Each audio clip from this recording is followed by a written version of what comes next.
Hi there, in this video we will be going through an example of how to process an incandescence calibration using the University of Manchester SP2 software. So the basic idea is that the voltage measured by your detector is proportional to the mass of black carbon in that particle. And so what we do is we nebulize ourselves a calibration source for black carbon, for example Aquadag or fullerene soot. We then choose various different sizes. You might select the size based on the mobility diameter using a DMA, or you might choose based on the mass using a CPMA, which is a better way of doing it. And if you have chosen based on the mobility diameter, you then have to calculate the mass for your particular sizes. And finally, if you're using Aquadag as your calibration source, you also need to correct for the different response of the instrument to Aquadag compared to fullerene soot or ambient diesel soot. And once you've done all that, you essentially end up with a straight line of the signal versus the mass of black carbon that you can fit. And your experimental setup will look a bit like this, where you nebulize your particles, you remove any water, you then put them through your size or mass selection, and then you put them into the SP2 instrument.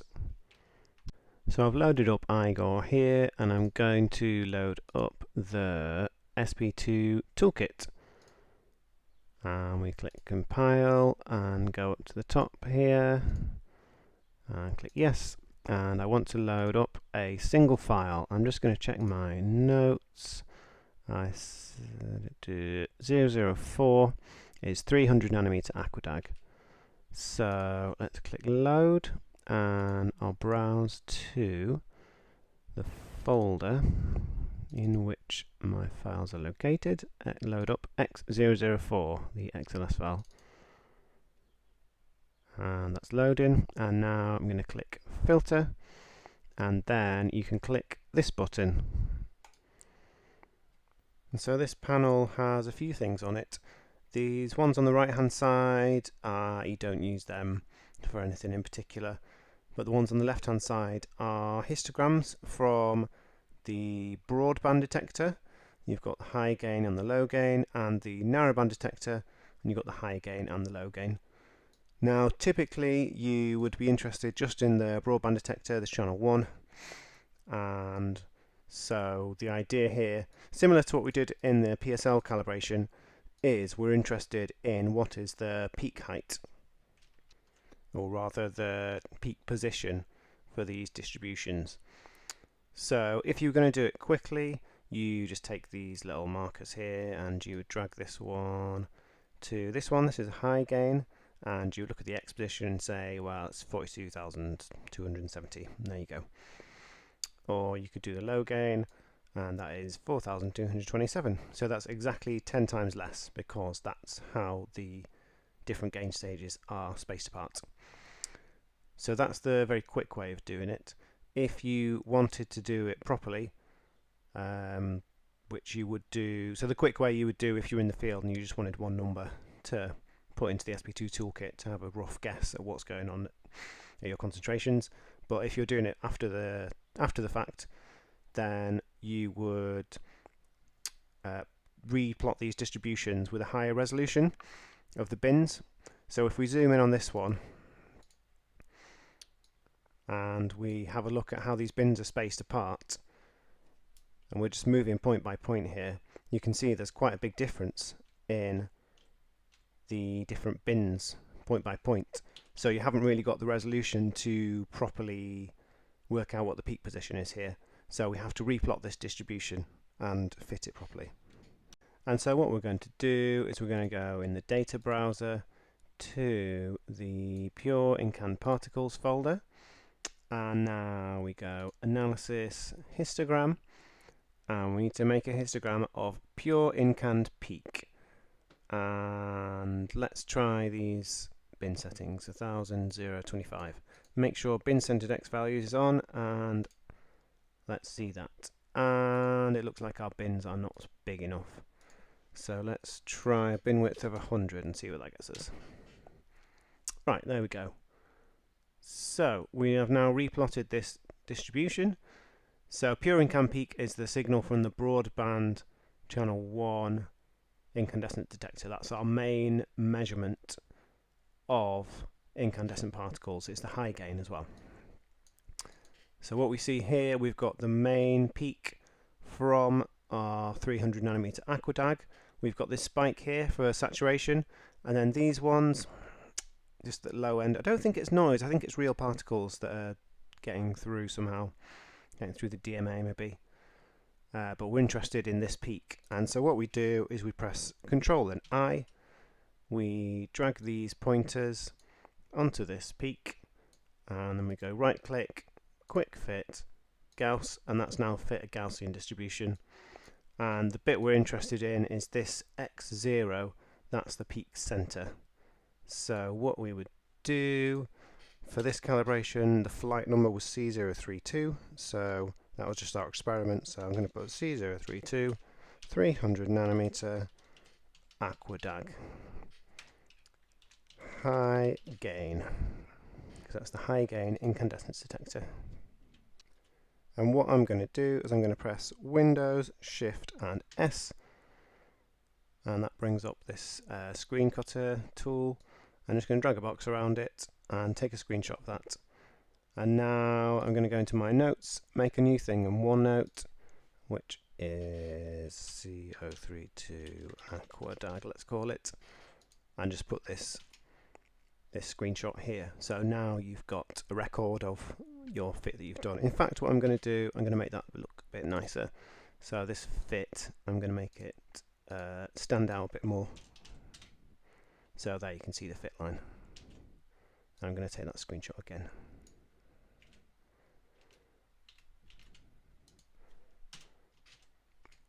Okay, so that's now in our notes. And then the next thing we want to do is make ourselves an Igor experiment with this data in. So this was 300 nanometer Aquadag and the fit center X0 41446. So I've got another Igor experiment here, just empty. So let's load up a table.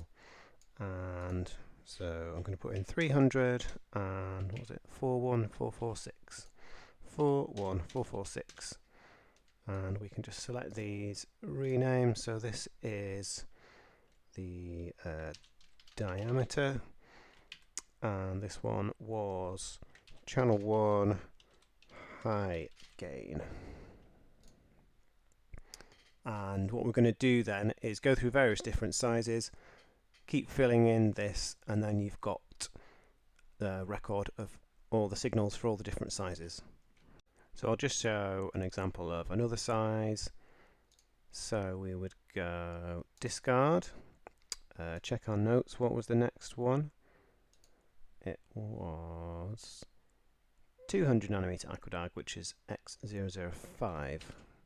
So load X005, filter, press this button, and I'll explain this distribution, or these distributions actually.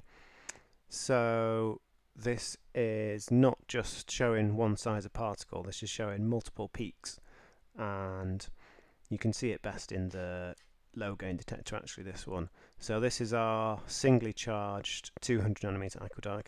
This is doubly charged larger ones, triply charged, and down here maybe there's a quadruply charged peak as well, just about. And because the slightly larger but multiply charged particles will get through the DMA. And again, what we're interested in is what is the peak position for this one, which is the high gain channel 1. So let's replot this again. We'll go histogram, pure incand peak, and we'll try these numbers and we'll see where that gets us. And yeah, there we go. And so it's this peak that we're interested in. And this one again is the doubly charged. So we'll just drag this box up, these markers, Gaussian fit, and we'll make a note of this. C032, 200 nanometer Aquadag high gain, and we will Windows Shift and S, take a screenshot of that and put it in our notes. And then look at the X0 position. Oh, I've done it again. Let's make that stand out, so the plot's a bit better.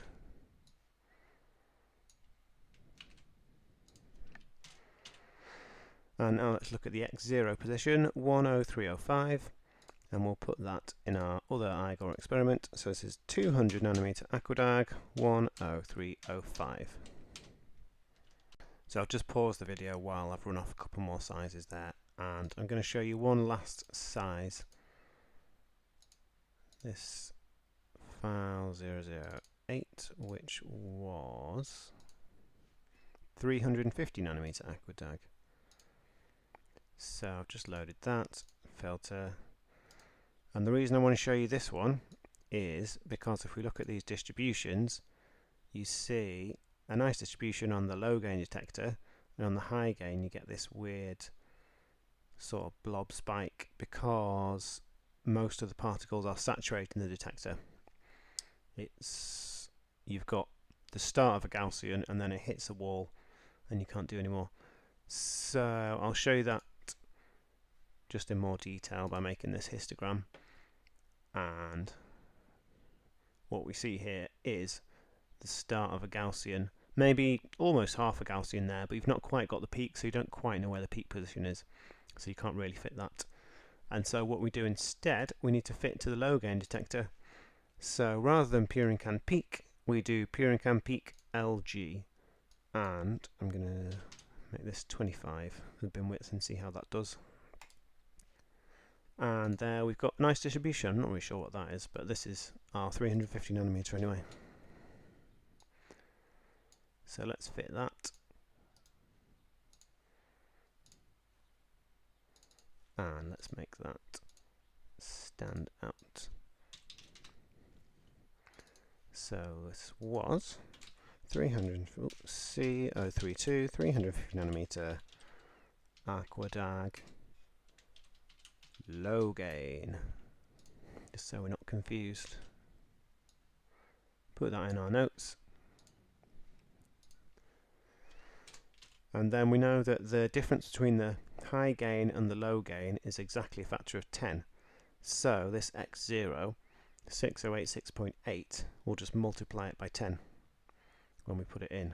60868, so it'll be 350 60868, having multiplied it by 10.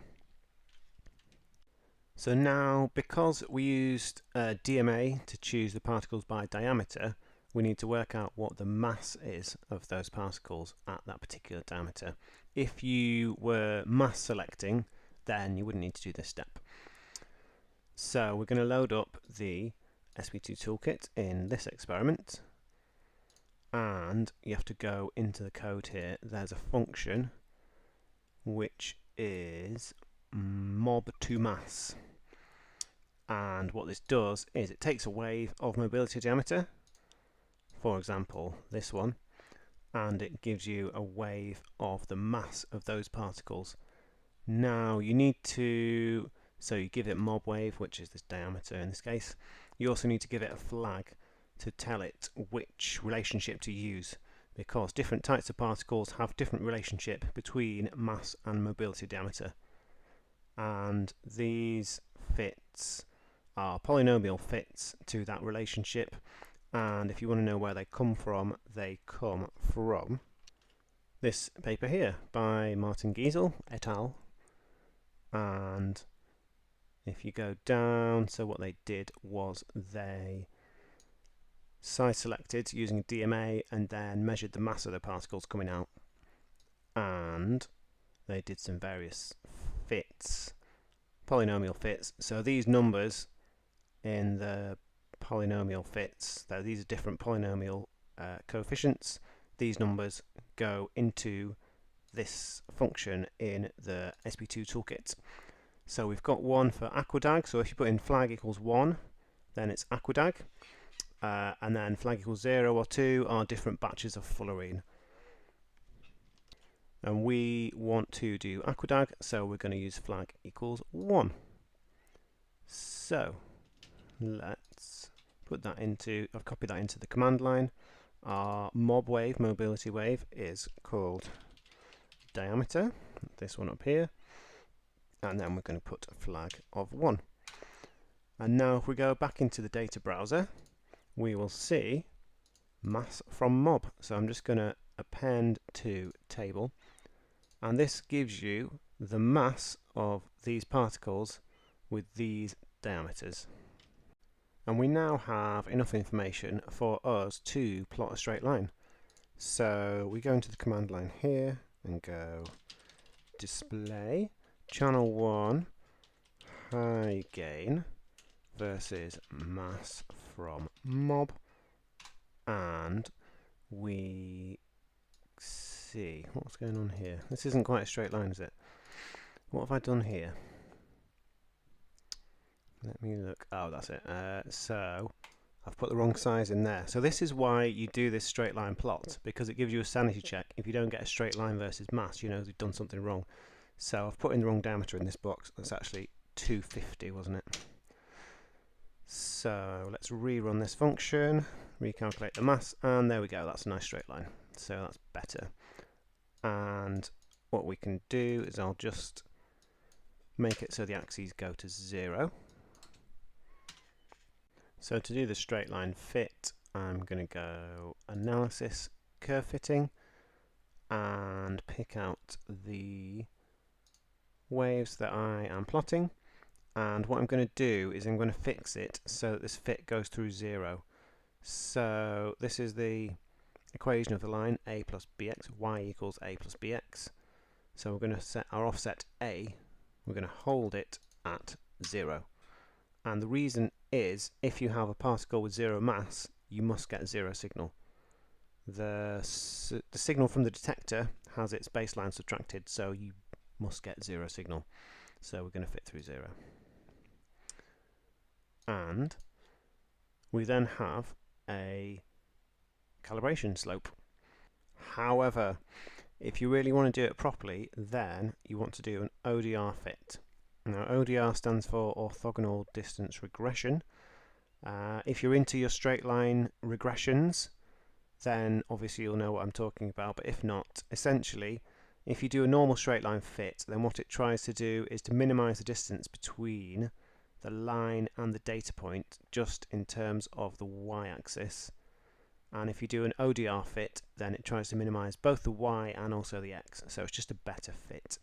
To be honest, it's not going to make very much difference in this case, but the way you do that is you go back to the command line, you see what this curve fit command was from the fit dialog, and you select it, press enter, and it comes down here into the command line, and then you just go curve fit / ODR equals 2. Leave everything else the same, press enter, and it will do the fit. And it's pretty much the same number, but it's very slightly different, but that's just a slightly better way of doing it. And now what we can do, let's put some axis labels on.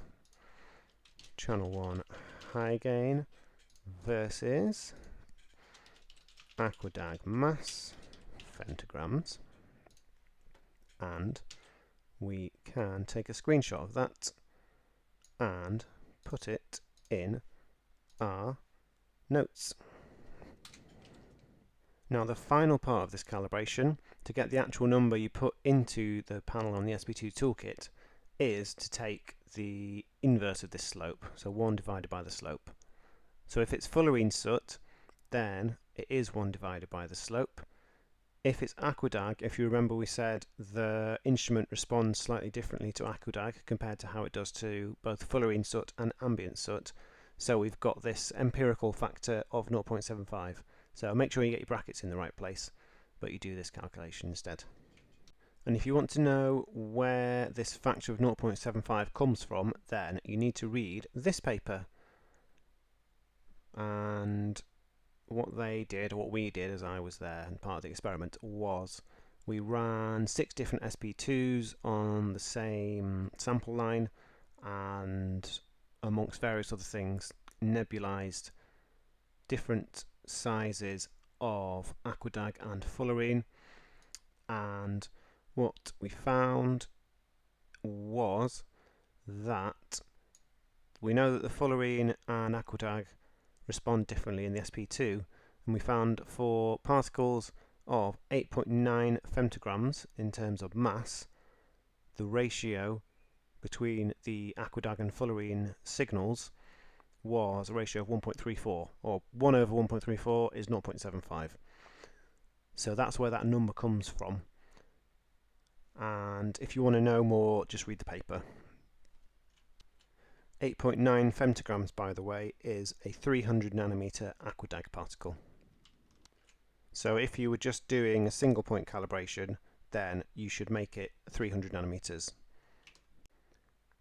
So now what we need to do, we take this slope and we go print 1 divided by, in brackets, 4476.2, that's our slope, times 0.75, close brackets, and that gives us this number. And we copy that, and if you go into the SP2 toolkit, on the calibration and HK correction panel, this is the part for the black carbon mass calibration, and you just put this number into this box. And so then when you generate your single particle sizes, it will use this calibration to turn the channel 1 signals from pure and canned peak into the black carbon mass. Now there is an argument, and I think I probably fall on the side of this argument, that rather than doing this straight line fit, it's always good to do a straight line fit, because, for example, if you've put one of the sizes wrong, then you'll find out by doing the straight line fit. But going back to this paper, the ratio 0.75 or 1.34 only holds for particles that are 8.9 femtograms, 300 nanometers. So what this paper actually recommends is this paper, Baumgartner et al. Specifically says it, is you should only use the data for the 300 nanometer 8.9 femtogram data point. So rather than doing this straight line fit, what you should do is, you know that 0 is 0, you just take the data from your 300 nanometer, you know what the mass is, and just calculate it that way. So what we would do here is we would actually say 41446 over 8.9 femtograms times 0.75, because you know that you still got that factor in, and you got the slope that way. And these numbers are slightly different. I think I would argue that this number is the more technically correct, based on that paper by Laborde et al. It's not a huge difference, so it doesn't massively matter, but I think you should do it that way. The exception would be if you were using a different calibration source, such as fullerene soot, then you wouldn't have to worry about this 0.75 factor, and so then you could just do a straight line fit. And that's it. That is how you process your incandescence calibrations and apply them in the SP2 toolkit. Thanks for watching.